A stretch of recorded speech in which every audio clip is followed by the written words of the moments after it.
Hello students, आशा करते हैं आप सब अच्छे होंगे। मेरा नाम है हृदय कुमार वर्मा और मैं आज आपके लिए लेकर आया हूँ क्लास 10 का फिजिक्स। जो अपना पहला चैप्टर है प्रकाश, उसमें एक टॉपिक है गोली दर्पण। तो इस टॉपिक है तो बहुत छोटा ही और बहुत ही इंटरेस्टिंग टॉपिक है। और इस टॉपिक से जो एग्ज़ाम में होते हैं क्वेश्चन बनते हैं, एक आध दो नंबर के क्वेश्चन बनते हैं। तो आज हम डिस्कस करेंगे कि इस दर्पण होता क्या है, यानी जो गोली दर्पण है वो होता क्या है, ये कितने प्रकार के होते हैं और इससे संबंधित कुछ चीज़ें हैं, इनके जो डिफिनेशन है उसको हम देखेंगे। ठीक है। और गोली दर्पण कहेंगे किसे, ये सारी चीज़ें आपको इस वीडियो में देखने को मिलेगा। तो प्लीज़ आप इस वीडियो को शुरू से लास्ट तक जरूर देखिएगा। एक बात और, अगर आपने मेरे जो पिछले वीडियो हैं उसे नहीं देखे हैं तो प्लीज़ एक बार जाइए और उसे देखिए, ताकि वहाँ से आपको कुछ चीज़ें, बहुत कुछ है जो वहाँ से आपको सीखने को मिलेगा। ठीक है। तो आज हम बात करने वाले हैं गोली दर्पण के बारे में। देखिए, ये जो टॉपिक है ये 10th में भी है और 12th में भी है, तो वैसे ही इम्पॉर्टेंट दोनों क्लास के लिए है, लेकिन हम स्पेशली यहाँ जो कवर कर रहे हैं वो 10th के लिए ही कवर कर रहे हैं। तो 10th के लिए ही हम क्या कर रहे हैं, यहाँ पर कवर कर रहे हैं। तो अगर हम चले अपने टॉपिक की तरफ, तो हमारा जो टॉपिक है वो क्या है, गोली दर्पण। अब आप गोली दर्पण कहेंगे किसे, ठीक है। तो गोली दर्पण का मतलब, अब देखिए नाम से ही स्पष्ट हो रहा है ना कि गोली दर्पण मतलब ये किसी गोले से ही बना हुआ है। ठीक है, गोली दर्पण मतलब किसी गोले के। अब गोला किसका है, तो याद रखिएगा गोला जो होगा वो कांच का होगा। ठीक है, तो क्या होगा, कांच का एक खोखला गोला होगा। ठीक है, कांच का एक क्या होगा, खोखला गोला होगा, जिसके एक तरफ क्या किया गया होगा, पॉलिश या पेंट किया गया होगा। अब बात समझिए, जैसे हमने कहा कि एक कांच का खोखला गोला है आपके पास। ठीक है, एक कांच का खोखला गोला है आपके पास इस तरह से, और आपने क्या किया, एक सेकेंड, ये थोड़ा आपने क्या किया, इस कांच के खोखले गोले पर, कांच के खोखले गोले को आपने काट दिया। ठीक है, आपने काट दिया कुछ इस तरह से। हमने कहा कि आपने इस कांच के खोखले गोले को काट दिया। ठीक है, जब आप इस कांच के खोखले गोले को काटेंगे और कुछ भाग, मतलब यहाँ से आपने यहाँ तक काट दिया, काट कर इसको निकाल दिया साइड में। ठीक है, तो आपका जो बचा हुआ है, आपका जो बचा हुआ है, ये वाला पार्ट बचा हुआ है, इस पार्ट को ही हम दर्पण बनाएंगे। ठीक है, ये पार्ट आपको बचा मिला हुआ है। ठीक है, तो इस पार्ट को ही हम दर्पण कहेंगे। अब दर्पण कब कहेंगे, ऐसे तो है तो इसको दर्पण नहीं कहेंगे, लेकिन अगर आप यहाँ पर एक काम करते हैं कि इसके एक तरफ, ठीक है, इसके एक तरफ पॉलिश या पेंट, हमने कहा कि इस तरफ हमने क्या कर दिया, एक पॉलिश कर दिया, ऐसे पॉलिश कर दिया। देखिए, पॉलिश आप सिल्वर का भी कर सकते हैं, यानी चांदी का कर सकते हैं, या रेड फास्फोरस का भी पॉलिश कर सकते हैं। ठीक है, जिसको लाल ऑक्साइड बोलते हैं, तो आप वहाँ पर उसका ही क्या कर सकते हैं, पॉलिश कर सकते हैं। तो ये जो आपको मिला है, ये जो आपको मिला है, यानी इस तरह से जो आपको फिगर मिला ये वाला, ठीक है, यही जो फिगर है ना, इसी को आप क्या बोलेंगे, दर्पण बोलेंगे। ठीक है, अब इसको डिफाइन कैसे करेंगे, दर्पण को हम डिफाइन कैसे करेंगे, किस तरह से इसको डिफाइन करेंगे। तो आप याद रखिएगा कि इस बहुत ही सिंपल टॉपिक है और वो बहुत इसका सिंपल डिफिनेशन है। डिफिनेशन कई लोग कई तरह से देते हैं, लेकिन जो अच्छा डिफिनेशन है हम आप उसको बता रहे हैं। ठीक है, डिफिनेशन क्या है कि गोली दर्पण कांच के खोखले गोले का, ठीक है, याद रखिएगा गोला कैसा होगा, खोखला होगा, कांच के खोखले गोले का कटा हुआ एक भाग होता है, जिसके एक तरफ क्या होता है, पॉलिश या पेंट किया गया होता है। ठीक है, एक तरफ पॉलिश या पेंट किया गया होता है। तो उम्मीद है आप इसको समझ गए होंगे, यानी फिर से समझिएगा एक बार, गोली दर्पण कांच के खोखले गोले का एक भाग होता है, जिसके एक तरफ पॉलिश या पेंट किया गया होता है। ओके, अच्छा। अब आपके दिमाग में कुछ सवाल बन रहे होंगे कि अगर हमने पॉलिश, मान लीजिए इस तरफ हमने इस तरफ पॉलिश किया है, ठीक है, इस तरफ से पॉलिश किया है, अगर आप सोच रहे होंगे कि क्यों, क्या हम पॉलिश इस तरह से नहीं कर सकते, तो बिल्कुल आप इस तरह से पॉलिश कर सकते हैं। ठीक है, तो इसी के आधार पे दर्पण को डिवाइड भी किया गया है। तो वैसे यहाँ पर कुछ चीज़ें और हैं, इसको हम देख लेते हैं। तो देखिए, आप, कहा गया है यहाँ पर, यदि किसी कांच के खोखले गोले को काट करके उसके एक पृष्ठ पर चांदी की पॉलिश या कलई कर दी जाती है, तो दर्पण गोली दर्पण कहलाता है। ठीक है, वही बात हुआ कि अगर हमने एक कोकला गोला किया है, उसको गोला था, उसको हमने काटा और उसकी तरफ क्या कर दिया, पालिश कर दिया, तो उसी को हम क्या बोलेंगे, गोली दर्पण कहेंगे। अर्थात इसको इस तरह से भी डिफाइन कर सकते हैं, ऐसा दर्पण जिसका परावर्तक सतह गोली होता है गोलीय दर्पण कहलाता है। अब देखिए परावर्तक सतह क्या होता है, देखिए वह सतह जिससे क्या होता है, प्रकाश का परावर्तन होता है। जैसे हमने प्रकाश की परावर्तन के बारे में पिछले वीडियो में डिस्कस किया है, तो अगर आपने उसको नहीं देखा तो देख लीजिएगा। जैसे मान लीजिए एक परावर्तक ये सतह है, आप कोई प्रकाश इधर से इधर आया और फिर इससे वापस लौट गया, तो इसी को हम क्या बोलते हैं, परावर्तक सतह बोलते हैं। ये अपना क्या है, परावर्तक सतह है, ठीक है। तो यहाँ पर देखिए फिर से क्या करा है, ऐसा दर्पण जिसकी परावर्तक सतह गोली होती है, यानी गोली होती है मतलब गोल होता है, गोली दर्पण कहलाता है। ओके, ठीक है।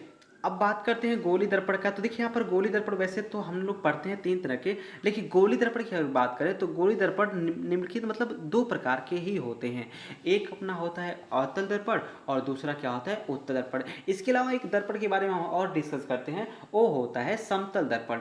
ठीक है, समतल दर्पण में होता क्या है कि उसका जो परावर्तक सतह होता है गोल नहीं होता है, ठीक है, इसलिए उसको गोली दर्पण में हम लोग काउंटिंग नहीं करते हैं। वो एक तरह का दर्पण है जिसे हम लोग क्या बोलते हैं, समतल दर्पण बोलते हैं, ठीक है। तो यहाँ पर स्पेशली हम 2 तरह के दर्पण के बारे में देखेंगे, गोली दर्पण जो अवतल दर्पण है और उत्तल दर्पण। देखिए समतल दर्पण के बारे में हम लोग देख सकते हैं, ठीक है, अभी देखेंगे उसके बारे में भी। चलिए अब आगे हम लोग बढ़ते हैं। तो उम्मीद है आपको ये चीज़ें सब समझ में आ गया होगा कि गोली दर्पण होता क्या है। तो गोली दर्पण क्या किसे कहेंगे आप, गोली दर्पण कांच के खोखले गोले का एक भाग होता है जिसके एक तरफ पे पॉलिश या पेंट किया गया होता है। तो आई होप आप इसे समझ गए होंगे।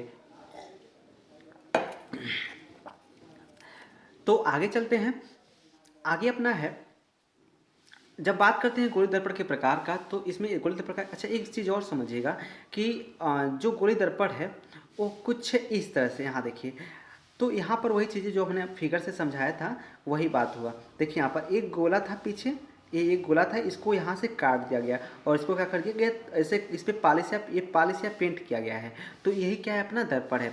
सेम यहाँ देखिए, इस पर हम पॉलिश क्या किए हैं, अंदर की तरफ किए हैं, तो ये भी क्या है, दर्पण ही है, लेकिन ये दर्पण की दूसरा प्रकार है, ठीक है। चलिए आगे हम देखते हैं कि इस मतलब किसको कौन सा दर्पण हम बोलेंगे। अब हम बात करते हैं अवतल दर्पण की। तो देखिए गोली दर्पण के 2 प्रकार होते हैं। वैसे देखिए हम तीनों को देख लेते हैं, एक होता है अवतल दर्पण, एक होता है उत्तल दर्पण, और एक दर्पण होता है जो होता है समतल दर्पण होता है, ठीक है। अब अवतल दर्पण क्या होता है और देखिए अवतल दर्पण की हम बात करें तो अवतल दर्पण मतलब वह दर्पण जिस पर पॉलिश क्या होता है, उभरे हुए या उठे हुए तल पे होता है। देखिए पॉलिश इस तल पे हुआ है, तो वह दर्पण जिस पे पॉलिश क्या होता है, उभरे हुए तल पे होता है, उसे हम लोग क्या बोलते हैं, अवतल दर्पण बोलते हैं। या इसको एक तरह से और डिफाइन भी कर सकते हैं आप कि वह दर्पण जिससे प्रकाश, देखिए प्रकाश का जो परावर्तन है, आपतित किरण है और एक परावर्तित किरण है। प्रकाश का परावर्तन किस तल से हुआ है, नीचे जो दबा हुआ तल, देखिए ये वाला तल क्या है, दबा हुआ है। तो वह दर्पण जिसमें प्रकाश का परावर्तन किस तल से होता है, दबे हुए तल से होता है, उसे हम लोग क्या बोलते हैं, अवतल दर्पण बोलते हैं। देखिए चीज़ें 2 तरह से हैं, इसको आप 2 तरह से समझ सकते हैं, 2 तरह से इसको डिफाइन भी कर सकते हैं। पहला चीज़ हमने क्या बताया कि वह दर्पण जिस पे पॉलिश जो किया गया होता है, किस तल पे किया होगा, उठे हुए तल पे होगा। देखिए देखिए पॉलिश जब उठे हुए तल पे होगा तो उसे हम लोग बोलेंगे अवतल दर्पण, और जब पॉलिश क्या होता है, दबे हुए तल पे होता है, तो उसे हम क्या बोलेंगे, उत्तल दर्पण बोलेंगे, ठीक है। लेकिन यहाँ पर इस दर्पण को भी हम 2 तरह से डिफाइन कर सकते हैं, ठीक है। तो आई होप आप इसे समझ गए होंगे। अब देखिए इसके साथ मतलब इसमें कुछ और चीज़ें हैं जिसको हम देख लेते हैं। यहाँ देखिए वह गोली दर्पण जिसका प्रवर्तक पृष्ठ अंदर की ओर हो, दबा होता है। देखिए यही इसका क्या है, प्रवर्तक पृष्ठ है, ठीक है। तो ये अंदर की ओर दबा हुआ है और होता है, और परावर्तन दबे हुए पृष्ठ से होता है, ठीक है।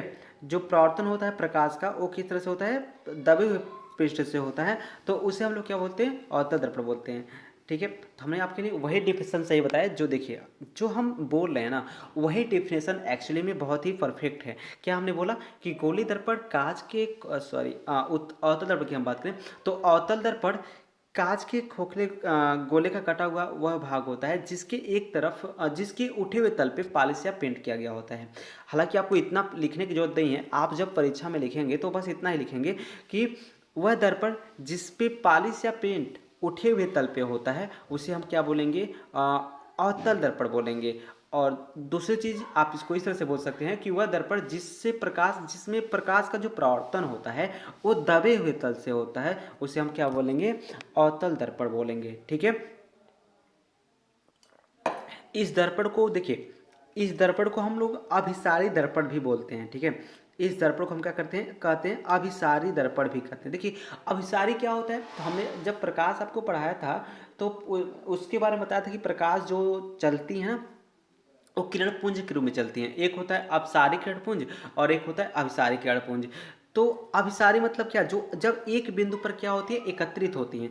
तो इस देखिए जो गोल अवतल दर्पण है, ठीक है, अवतल दर्पण है, ये प्रकाश की किरणों को एक बिंदु पे क्या करता है, एकत्रित करता है, ठीक है, एक बिंदु की ओर एकत्रित करता है, इसलिए इसको हम बोलते हैं अभिसारी दर्पण। तो याद रखिएगा जो अपना अवतल दर्पण होता है वो किस तरह का दर्पण होता है, ये अभिसारी होता है, ये प्रकाश के किरणों को एक बिंदु पे एकत्रित करता है। देखिए इसको थोड़ा समझ लेते हैं। जैसे हमने कहा कि यहाँ पर हमने ये कहा कि हमारे पास एक दर्पण है, तो देखिए जब कोई प्रकाश किरण ऐसे जाता है ना तो ये इस तरह से आता है। आप आगे इस चीज़ों को क्लियर करेंगे तो इस तरह से प्रकाश किरणें एक ही बिंदु पे क्या होती है, एकत्रित होती हैं। ओके, तो याद रखिएगा जो अवतल दर्पण होता है वो क्या होता है, अभिसारी दर्पण होता है। क्यों होता है, क्योंकि ये प्रकाश की किरणों को एक बिंदु पे क्या करता है, एकत्रित करता है। तो आई होप आप इसे समझ गए होंगे।